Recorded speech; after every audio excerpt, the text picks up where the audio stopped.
ان اللہ وملائکتہ یصلون علی النبی یا ایھا الذین آمنوا صلوا علیہ وسلموا تسلیما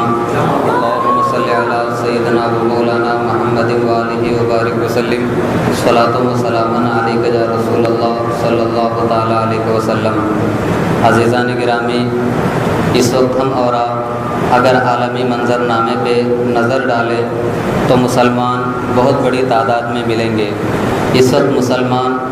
لاکھوں یا کروڑوں میں نہیں بلکہ ان کی تعداد 1 ارب سے بھی زائد ہے،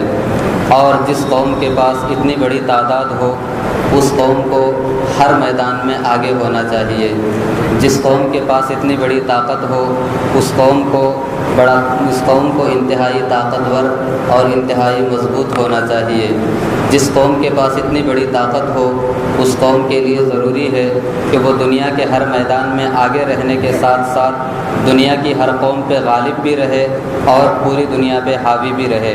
لیکن ہم دیکھتے ہیں کہ مسلمان اتنی بڑی تعداد میں ہوتے ہوئے بھی انتہائی کمزور ہے۔ مسلمان آج اس حال میں پہنچ چکا ہے کہ دنیا کے کسی بھی میدان میں جو آگے رہنے والے افراد ہیں اگر ہم ان کا جائزہ لیں تو ان میں مسلمان کہیں نظر آئیں گے۔ آج مسلمان بہت بڑی تعداد میں ہوتے ہوئے بھی دشمن کے سامنے مغلوب ہے اور دشمن کے سامنے اپنا گھٹنا ٹیکنے پر مجبور ہے۔ آخر کیا وجہ ہے کہ مسلمان اتنی بڑی تعداد میں ہوتے ہوئے بھی کمزور کیوں ہیں؟ مسلمان اتنی بڑی تعداد میں ہوتے ہوئے بھی دنیا کے سامنے مغلوب اور بے بس کیوں ہیں؟ جب ہم اس کے اسباب اور اس کے وجوہات پہ غور کرتے ہیں تو ہمیں یہ سمجھ میں آتا ہے کہ اس کی بہت سارے اسباب و وجوہات ہیں، جن میں سے ایک اہم سبب یہ ہے کہ آج مسلمانوں کے اندر سے جذبہ خیر خواہی، جذبہ ہمدردی اور باہمی تعاون کا جذبہ اور نظریہ مسلمانوں سے ختم ہوتا چلا جا رہا ہے۔ آج ہر مسلمان اپنے بارے میں یہ تصور کرتا ہے کہ میں سرمایہ دار بن جاؤں، ہر مسلمان یہ سوچتا ہے کہ میں طاقتور بن جاؤں، ہر مسلمان یہ سوچتا ہے کہ میں تعلیم یافتہ بن جاؤں اور دنیا کے ہر میدان میں آگے رہوں، اور مسلمان اس کے لیے انفرادی طور پہ کوشش بھی کرتا ہے۔ لیکن آپ کو معلوم ہونا چاہیے کہ کسی ایک فرد کی کامیابی پوری جماعت کی کامیابی نہیں ہوتی۔ چند افراد کا سرمایہ دار ہو جانا پوری جماعت کا سرمایہ دار ہونا نہیں ہے، چند افراد کا آگے آ جانا پوری جماعت کی ترقی کی ضمانت نہیں ہے۔ اس بنیاد پہ مسلمان کہیں تو آگے نظر آئیں گے لیکن مجموعی طور پہ مسلمان پیچھے نظر آتے ہیں۔ اگر ہمیں آگے بڑھنا ہے، اگر ہمیں ترقی کرنی ہے تو ہمارے اندر ایک جذبہ بیدار ہونا چاہیے۔ وہ جذبہ ہے مسلمانوں کے تعاون کا، وہ جذبہ ہے مسلمانوں کے لیے خیر خواہی کا، وہ جذبہ ہے مسلمانوں کی دستگیری اور ان کے تعاون کا۔ آپ دیکھیے کہ جب آپ کسی عمارت کو کھڑی کرنا چاہتے ہیں،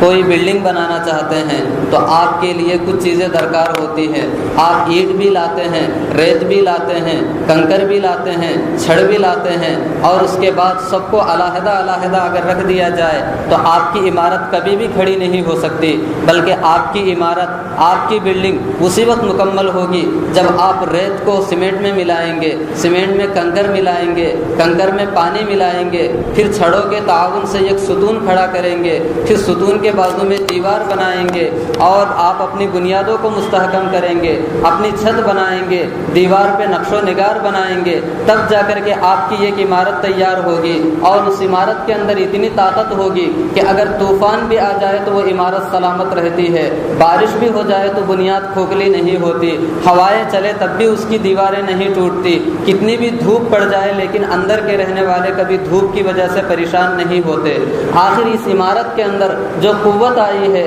جو توانائی آئی ہے، جو طاقت آئی ہے، وہ کہاں سے آئی ہے؟ جب ان تمام چیزوں کو ہم نے ملا دیا، تمام اجزاء کو ہم نے ملا دیا تو یہ ایک عمارت بن گئی جو ہر مصیبت کا اور جو ہر طاقت کا مقابلہ کر سکتی ہے۔ بالکل اسی طریقے سے اگر مسلمان آپس میں ایک دوسرے سے مربوط ہو جائیں، ایک دوسرے کا تعاون کرنے لگے، ایک دوسرے کی دستگیری کرنے لگے تو مسلمان ایک ناقابل شکست طاقت بن کر کے دنیا کے سامنے آئیں گے اور مسلمانوں کو کوئی زیر نہیں کر سکتا۔ اللہ کے پیارے نبی صلی اللہ تعالی علیہ وسلم وسلم نے ایک مثال کے ذریعے سے ہماری طاقت کو واضح کرتے ہوئے فرمایا کہ المؤمن للمؤمن کل بنیان یشد بعضہ بعضا، کہ یہ ایک مسلمان دوسرے مسلمان کے لیے یہ ایک عمارت کی حیثیت رکھتا ہے، یعنی یہ ایک مسلمان دوسرے مسلمان سے مل کر کے، مسلمان آپس میں باہم مل کر کے یہ ایک عمارت کی طرح بن جاتے ہیں کہ جن میں کا ہر حصہ دوسرے حصے کا تعاون کرتا ہے، ہر دیوار دوسرے کا تعاون کرتی ہے، پھر وہ پوری کی پوری عمارت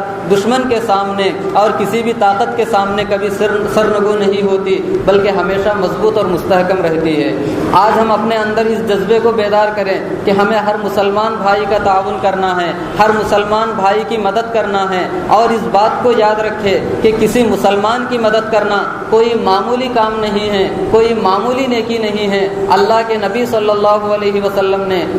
حدیث پاک میں مسلمانوں کے تعاون کی بڑی فضیلت بیان پر فرمائی ہے، اور قرآن پاک پہ جب ہم غور کرتے ہیں تو ہمیں یہ معلوم ہوتا ہے کہ کسی مسلمان کی مدد کرنا، کسی بندے کی مدد کرنا، کسی انسان کی مدد کرنا اور کسی جاندار کی مدد کرنا یہ خود ہمارے پروردگار کی سنت ہے۔ اور اللہ تبارک و تعالیٰ نے جہاں اپنے لیے قرآن پاک میں بہت سارے نام ذکر فرمائے، انہی میں سے اللہ تبارک و تعالیٰ نے اپنے لیے لفظ نصیر کو بھی بیان فرمایا، جس کے معنی مددگار کے ہیں، اور ایک مقام پر فرمایا کہ بل اللہ مولاکم وہو خیر الناصرین، اللہ تمہارا معین و مددگار ہے، اور دنیا میں جتنے بھی مدد کرنے والے فرض کیے جا سکتے ہیں ان تمام لوگوں میں سب سے بہتر مدد کرنے والا اگر کوئی ہے تو اللہ تبارک و تعالیٰ ہے۔ پتہ چلا کہ کسی کی مدد کرنا یہ خود خالق لم یزل عز و جل کی سنت ہے۔ ہمیں بھی چاہیے کہ ہم اللہ رب العزت کی سنت پہ عمل کرتے ہوئے دوسروں کی مدد کرنے کا جذبہ اپنے اندر بیدار کریں۔ ہمارے نبی صلی اللہ تعالیٰ علیہ وسلم کی زندگی دیکھیے، آپ کی پوری زندگی غریب مسلمانوں کی، یتیموں کی، مسکینوں کی، بیواؤں کی، بلکہ ہر صحابی کی مدد میں گزری ہے۔ آپ نے کبھی کوئی ایسا موقع نہیں چھوڑا کہ جس میں کسی کی مدد کی ضرورت پیش آئی ہو اور آپ نے اس کی مدد نہ کی ہو۔ آپ کے پاس کھانے کے لیے جو کچھ تھا اس کو آپ نے اپنے صحابہ میں تقسیم کیا، خود بھی تناول فرمایا، دوسروں کی بھی مدد کی۔ آپ کے پاس مال تھا تو اپنے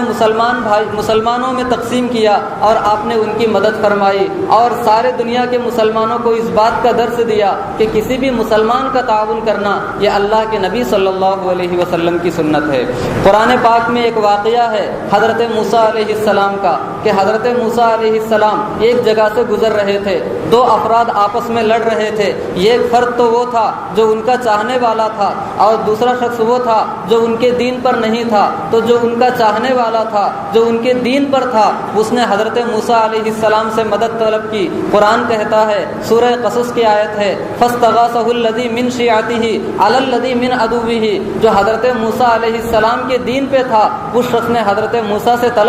مدد طلب کی اور کہا کہ آپ ہماری مدد کیجئے۔ تو حضرت موسیٰ علیہ السلام نے اس شخص کی مدد کی، اور جو ان کا دشمن تھا حضرت موسیٰ علیہ السلام کے دین پہ جو شخص نہیں تھا اس کو ایک جھاپڑ مارا اور اس کو آپ نے وہاں سے ہٹا دیا، اور دنیا والوں کو بتایا کہ کسی بھی کمزور کی مدد کرنا یہ ایک نبی کی سنت ہوا کرتی ہے۔ اور آگے قرآن پاک میں ہے کہ جب حضرت موسیٰ علیہ السلام مدین کے مقام پہ پہنچتے ہیں تو وہاں پر آپ نے دیکھا کہ کچھ طاقتور افراد ہیں اور کچھ کمزور افراد ہیں۔ طاقتور افراد جب جانوروں کو چرا کر کے واپس آ جاتے ہیں تو وہ اپنی بکریوں کو پہلے سیراب کرتے ہیں، پہلے اپنے بکریوں کو پانی پلا دیتے ہیں، اور اتنے دیر تک جتنے کمزور لوگ ہیں، جتنے نادار قسم کے اور کمزور قسم کے افراد ہیں وہ دور بیٹھے رہتے ہیں۔ اور انہی لوگوں قرآن پاک میں یہ واقعہ ہے کہ حضرت موسیٰ علیہ السلام جب مدین کی جانب پہنچے تو آپ نے دیکھا کہ ایک طرف طاقتور افراد ہیں اور دوسری طرف دو عورتیں ہیں،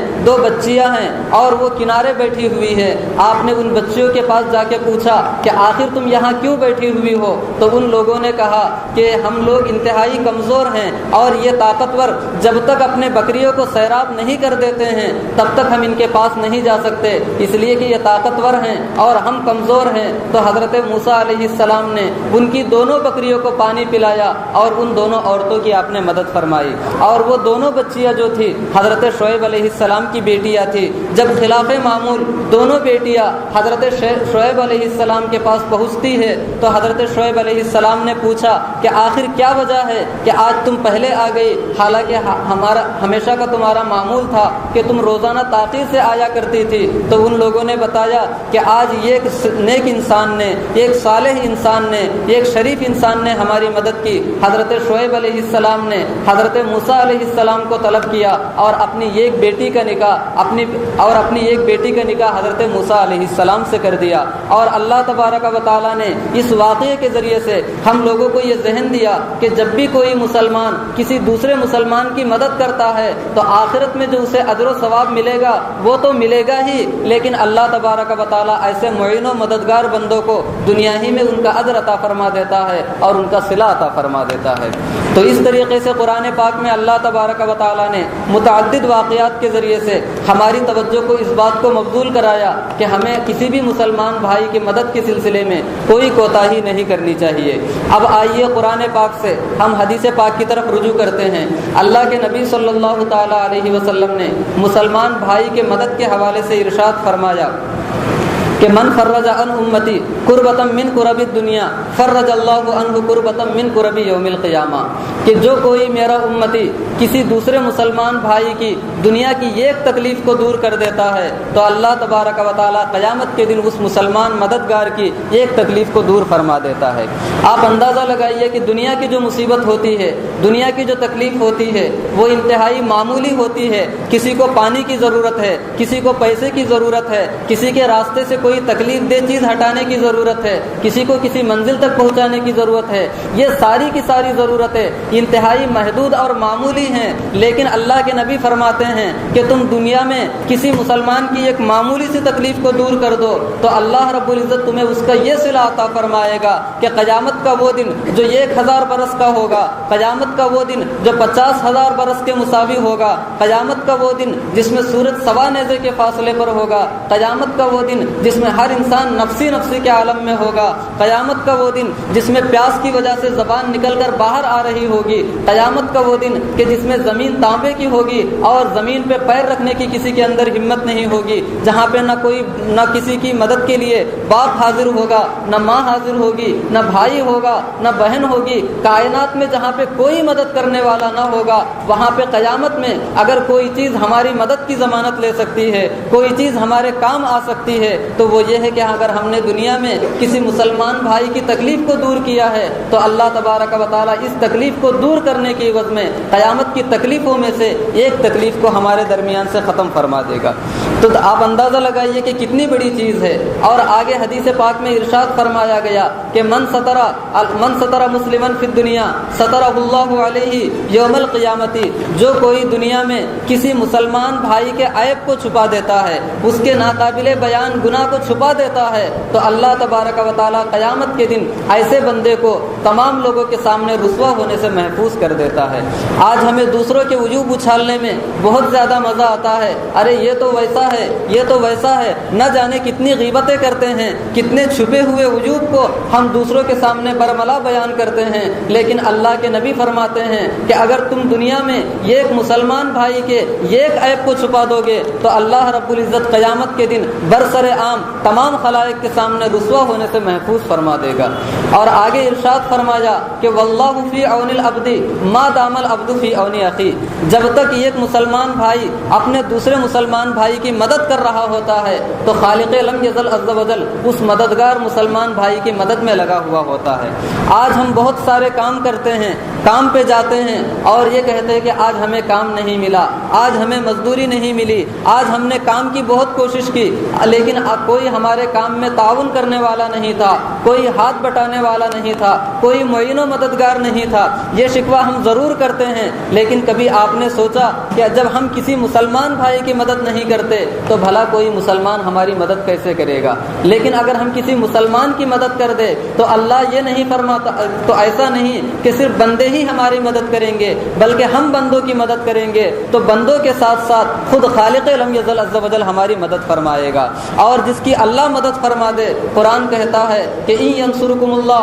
فلا غالب لکم وان یخذلکم فمن ذا الذی ینصرکم من بعدی، کہ اگر اللہ تمہاری مدد کر دے تو پھر دنیا میں کوئی ایسی طاقت نہیں ہے جو تمہارے اوپر غلبہ حاصل کر لے اور تم کو مقہور کر دے، تم کو زیر کر دے، اور اگر اللہ تمہاری مدد کے لیے نہ آئے تو پھر دنیا میں کوئی نہیں ہے جو تمہاری مدد کر سکتا ہے۔ تو اللہ کی مدد کو حاصل کرنے کا ذریعہ یہ ہے کہ ہم مسلمان بھائیوں کی مدد کریں۔ مدد کا کیا مطلب ہے؟ مدد کا صرف یہ مطلب نہیں ہے کہ ہم کسی کو پیسے دے دیں، یقیناً پیسے دینا یہ مدد ہے، لیکن اس کے علاوہ مدد کی بہت ساری صورتیں ہیں۔ یہ ایک مسلمان کہیں جانا چاہتا ہے، راستہ نہیں معلوم ہے، آپ نے راستہ بتلا دیا، یہ بھی اس کے لیے مدد ہے۔ کوئی مسلمان ہے کسی کام کے لیے جا رہا ہے اور بالکل ناتجربہ کار ہے، پہلا دن ہے، ڈر رہا ہے، آپ نے اپنے تجربات کی روشنی میں بتلا دیا کہ گھبرانے کی ضرورت نہیں، تمہارے کام میں یہ مراحل آئیں گے اور تمہیں اس طریقے سے ان کاموں کو کرنا ہے، تو یہ بھی مسلمان بھائی کی مدد ہے۔ ایک مسلمان بھائی نے آپ سے قرض لیا اور آپ نے جو مدت متعین کی تھی کہ یہ 1 مہینے کے اندر ہمیں قرض لوٹا دینا، یہ 1 مہینہ گزر گیا لیکن اس کے پاس اب اتنے پیسے نہیں ہیں کہ وہ آپ کے پاس پیسے لوٹا سکے، تو آپ اسے مزید مہلت دیجئے، اور اگر یقیناً وہ اتنا کمزور ہے، اتنا غریب ہے کہ وہ آپ کو آپ کا قرض نہیں لوٹا سکتا اور اللہ نے آپ کو خوشحالی عطا فرمائی ہے، تو آپ اس کے قرض کو معاف کر دیجئے۔ قرآن کہتا ہے ان کان ذو عسرۃ فنظرۃ الی میسرۃ وان تصدقوا خیر لکم، کہ اگر کوئی محتاج، کوئی تنگ دست تم سے قرض مانگے اور وہ قرض لوٹانے کی صلاحیت نہیں رکھتا ہے تو تم اس کو مزید مہلت دو، اور اگر تم نے اس کو معاف کر دیا تو یہ تمہارے لیے زیادہ بہتر ہے اور آخرت میں تمہیں اس کا اجر و ثواب دیا جائے گا۔ راستہ چل رہے ہیں، راستے میں پتھر ہے، آپ نے اس کو ہٹا دیا تاکہ کسی مسلمان کو تکلیف نہ ہو، یہ بھی کسی مسلمان کی مدد کرنا ہے۔ اس طرح مسلمان کے مدد کی نہ جانے کتنی صورتیں بن سکتی ہیں۔ اگر آپ نے ان صورتوں میں سے کسی بھی صورت پہ عمل کر لیا تو حدیث پاک میں ہے کہ واللہ فی عون العبد ما دام العبد فی عون اخی، کہ بندہ جب تک اپنے دوسرے مسلمان بھائی کی مدد کر رہا ہوتا ہے اللہ تبارک و تعالی اس بندے کی مدد میں لگا رہتا ہے۔ اور آگے ارشاد فرمایا گیا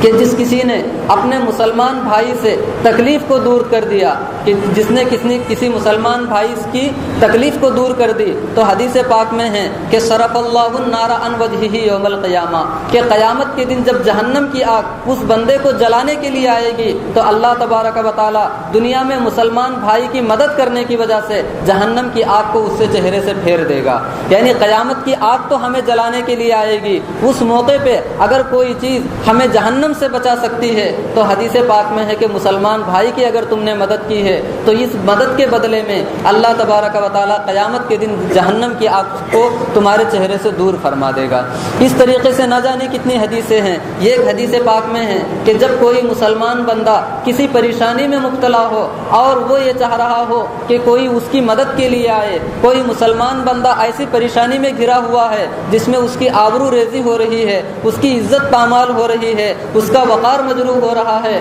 دنیا میں وہ آگے بڑھ نہیں پا رہا ہے، ایسے موقع پہ اس کی یہ تمنا ہوتی ہے کہ اے کاش کوئی مسلمان آئے، کوئی بندہ آئے اور ہماری مدد کر دے۔ ایسے موقع پہ ہمیں معلوم ہے کہ اس بندے کو ہمارے تعاون کی ضرورت ہے، ہماری مدد کی ضرورت ہے، ہماری دستگیری اور رہنمائی کی ضرورت ہے۔ اس حقیقت کو جانتے ہوئے بھی اگر ہم اس کی مدد نہیں کریں گے تو حدیث پاک میں ہے کہ اللہ تبارک و تعالی اس بندے کو ایک ایسی مصیبت میں مبتلا فرما دے گا کہ جس میں وہ یہ چاہے گا کہ کوئی اس کی مدد کرے، لیکن اللہ رب العزت اس کو یہ سزا دے گا کہ یہاں اب اس کی کوئی مدد کرنے والا نہیں ہوگا۔ بندے تو بندے، خود خدائے لم یزل عز و جل ایسے بندے کی مدد نہیں فرمائے گا۔ لہٰذا اگر ہمارے سامنے کوئی تڑپ رہا ہے، کوئی بلک رہا ہے، کوئی مجبور ہے، کوئی پریشان حال ہے، کسی کو ہماری دستگیری کی ضرورت ہے، تو ہمیں چاہیے کہ ہم اس کی مدد میں کوئی کوتاہی نہ کریں۔ اگر ہم نے اس کی مدد کی ہے تو اللہ تبارک و تعالی ہمیں اس کی مدد کرنے کے بدلے میں بے شمار ثواب بھی عطا فرمائے گا اور قیامت کے دن ہمارے لیے نجات کی راہیں بھی نکال دے گا۔ درود پاک پڑھیے، اللہم صلی علی سیدنا محمد وآلہ وبارک وسلم، صلاۃ و سلام علیک یا رسول اللہ صلی اللہ تعالی علیہ وسلم۔ اس موضوع کی بہت ساری حدیثیں میں نے آپ لوگوں کے لیے نقل کی، ان میں سے کچھ ملاحظہ فرمائیں۔ یہ ایک حدیث پاک میں ہے، حضرت ابن عباس رضی اللہ تعالیٰ عنہ سے روایت ہے۔ دیکھیے کسی مسلمان کی مدد کرنا اور اللہ کی عبادت کرنا اللہ کی عبادتیں دو طرح کی ہوتی ہیں، بعض عبادتیں تو فرائض کے قبیل سے ہیں، بعض سنت اور نوافل کے قبیل سے ہیں۔ فرائض جو ہے ان کو تو کرنا ہی ہے، وہ تو کمپلسری ہے، ان سے کوئی چھٹکارا نہیں ہے، لیکن بعض مستحبات ہوتے ہیں، ان مستحبات کے بارے میں فرمایا گیا کہ اگر تمہارے سامنے ایک مستحب عبادت ہو اور دوسرے طرف مسلمان بھائی کی مدد ہو تو تمہارے لیے ضروری ہے کہ تم اس مستحب کو چھوڑ کر کے اپنے مسلمان بھائی کی مدد کرو۔ بہت سارے مواقع پہ آپ نے اس طرح کے مسائل سنے ہوں گے کہ اگر آپ گھر میں ہیں اور آپ کی ماں یا کوئی بھی گھر میں کوئی شخص ہے جو بیمار ہے، اس کو آپ کے تیمارداری کی ضرورت ہے، آپ کے مدد کی ضرورت ہے، تو اب شریعت آپ کو حکم دیتی ہے کہ آپ مسجد میں جماعت کے ساتھ نماز پڑھنے کے لیے نہ جاؤ تو کوئی بات نہیں، لیکن یہاں رہ کر کے تم اپنے مسلمان بھائی کی مدد کرو۔ نماز پڑھنا یہ تو ضروری ہے لیکن جماعت واجب ہے، لیکن اللہ رب العزت کی بارگاہ میں کسی مسلمان بھائی کی مدد کی اتنی اہمیت ہے کہ اگر کوئی بستر مرگ پہ لیٹا ہوا ہے، اس کو آپ کی مدد کی ضرورت ہے اور آپ کے علاوہ کوئی مدد کرنے والا نہیں ہے، تو شریعت آپ کو اس بات کا حکم دیتی ہے کہ آپ یہاں رہ کر کے اپنے مسلمان بھائی کی مدد کرو۔ جہاں تک بات نماز کی ہے تو شریعت نے آپ کو رخصت دی ہے، اجازت دی ہے کہ اس وقت آپ جماعت چھوڑ دیں اور لیکن نماز کا آپ اہتمام ضرور کریں۔ اس سے آپ اندازہ لگا سکتے ہیں کہ کسی مسلمان بھائی کی مدد کی کتنی اہمیت ہے۔ تو اس سلسلے میں آپ کے سامنے ایک حدیث پاک میں آپ کے سامنے رکھتا ہوں۔ حدیث پاک میں یہ ہے کہ حضرت عباس رضی اللہ ابن عباس فرماتے ہیں کہ من مشى فی حاجت اخیہ کان له خیرا من اعتکاف 10 سنین ومن اعتکف یوما ابتغاء وجہ اللہ جعل اللہ بینہ وبین النار 3 خنادق وکل خندق ابعد مما بین الخافقین۔ اس حدیث پاک کا مطلب ہے کہ اگر کوئی مسلمان بندہ کسی دوسرے مسلمان بھائی کی مدد کے لیے جاتا ہے، ایک مسلمان دوسرے مسلمان کی مدد کے لیے جاتا ہے، تو دوسرے مسلمان کی مدد کو جانا 10 سال تک اللہ کی رضا کے لیے اعتکاف میں بیٹھنے سے زیادہ بہتر ہے۔ اگر کوئی بندہ اللہ کی رضا کے لیے مسجد میں بیٹھ جاتا ہے، اعتکاف کر لیتا ہے، دنیا سے تعلقات منقطع کر لیتا ہے، تو اللہ رب العزت کی بارگاہ میں اس ادا سے زیادہ بہتر یہ ہے کہ تم باہر نکل کر کے کسی مسلمان بھائی کی مدد کرو۔ تو کسی مسلمان بھائی کی مدد کتنی عظیم ترین چیز ہے۔ اور آگے ارشاد فرمایا کہ ومن اعتکف یومن، اعتکاف کی کیا فضیلت ہے۔ فرمایا کہ جو کوئی اعتکاف کے لیے بیٹھ جاتا ہے تو اللہ تبارک و تعالی اس کے درمیان اور جہنم کے درمیان 3 خندقوں کے برابر فاصلہ پیدا فرما دیتا ہے۔ اور یہ خندق کے درمیان کتنا فاصلہ ہوتا ہے؟ فرمایا کہ جتنا مشرق و مغرب کے درمیان فاصلہ ہوتا ہے اتنا یہ خندق کے درمیان فاصلہ ہوتا ہے۔ تو 3 مشرق و مغرب، مشرق سے مغرب تک جتنا فاصلہ ہے، ایسے 3 مقامات فرض کیجئے تو ایک مرتبہ ایک دن اعتکاف میں بیٹھنے سے اتنا ثواب ملتا ہے اور جہنم سے اس قدر دوری ہو جاتی ہے جتنا کہ 3 خندقوں کے درمیان، 3 مشرق و مغرب کے درمیان فاصلہ ہوتا ہے۔ تو اتنا ثواب ایک دن اعتکاف کرنے کا ہے، لیکن کسی مسلمان بھائی کی مدد کرنے کے بارے میں فرمایا کہ 10 سال تک اعتکاف میں بیٹھے رہنے سے زیادہ بہتر یہ ہے کہ تم جا کر کے کسی مسلمان بھائی کی مدد کرو۔ اس کا یہ مطلب نہیں کہ اعتکاف میں نہ بیٹھے، اعتکاف کے ایام میں اعتکاف میں ضرور بیٹھے۔ مسلمان بھائی کی مدد کے لیے صرف اعتکاف ہی کے ایام نہیں ہیں، سال کے 11 مہینے اور مزید 20 دن آپ کے سامنے ہیں، تو 11 مہینے 20 دن آپ اپنے مسلمان بھائیوں کی مدد کیجئے۔ اور جب آپ مسلمان بھائیوں کی مدد کریں گے تو ہماری یہ پوری کی پوری جماعت اس مقام پر پہنچ جائے گی جس مقام کے بارے میں ہم تصور بھی نہیں کر سکتے۔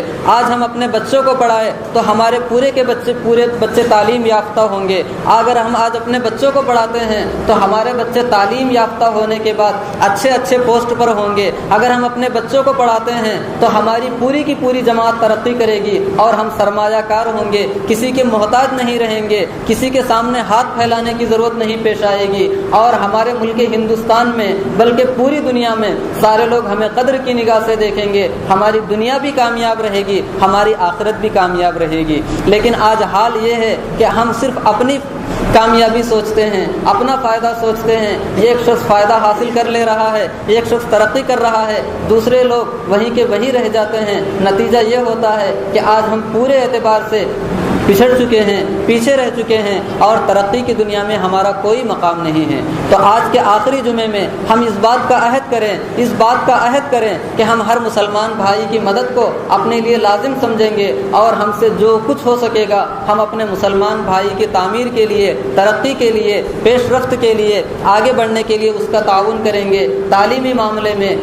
اور اقتصادی معاملے میں، سیاسی معاملے میں، اخلاقی معاملات میں، ہر جگہ ہم اپنے مسلمان بھائیوں کا ساتھ دیں۔ جب ہم ساتھ دینے لگیں گے تو ہمارے دشمن ہمیں دیکھیں گے کہ یہ لوگ آپس میں بڑے معین و مددگار ہیں، لہٰذا وہ کسی ایک مسلمان کو بھی چھیڑنے کی ہمت نہیں کریں گے۔ جب انہیں یہ معلوم ہو جائے گا کہ ہم نے ایک مسلمان کو چھیڑا تو اس مسلمان کی مدد کے لیے کوئی نہیں آئے گا، تو وہ ایک مسلمان کا صفایا کرے گا، پھر دوسرے مسلمان کی طرف بڑھے گا، پھر تیسرے کی طرف بڑھے گا۔ اس طریقے سے پوری جماعت کا صفایا ہو سکتا ہے اور ہر شخص جو ہے ترقی کے میدان میں پیچھے رہ سکتا ہے۔ لیکن جب دشمنوں کو یہ معلوم ہو جائے گا کہ یہ مسلمان اگرچہ دیکھنے میں تنہا ہیں لیکن جیسے ہی ہم اس کی طرف بڑھیں گے پوری جماعت ہمارے خلاف اٹھ کھڑی ہو جائے گی اور سب ہمارے اوپر ٹوٹ پڑیں گے، تو وہ کسی ایک مسلمان کی طرف نظر اٹھا کر دیکھنے کی ہمت بھی نہیں کریں گے۔ تو اللہ کے نبی صلی اللہ علیہ وسلم نے فرمایا کہ واللہ فی عون العبد ما دام العبد فی عون اخی، تم مسلمان بھائیوں کی مدد کرو، اللہ تبارک و تعالیٰ تمہاری مدد فرمائے گا۔ جو کچھ میں نے بیان کیا اللہ رب العزت اس پہ مجھے بھی عمل کی توفیق عطا فرمائے، آپ سبھی حضرات کو مدد کی توفیق، آپ سبھی حضرات کو عمل کی توفیق عطا فرمائے، اور ہم سب کو اس بات کی توفیق عطا فرمائے کہ ہم آپس میں ایک دوسرے کی مدد کرتے رہیں اور دنیا میں اور آخرت میں کامیابی حاصل کرتے رہیں۔ وآخر دعوانا ان الحمد للہ رب العالمین۔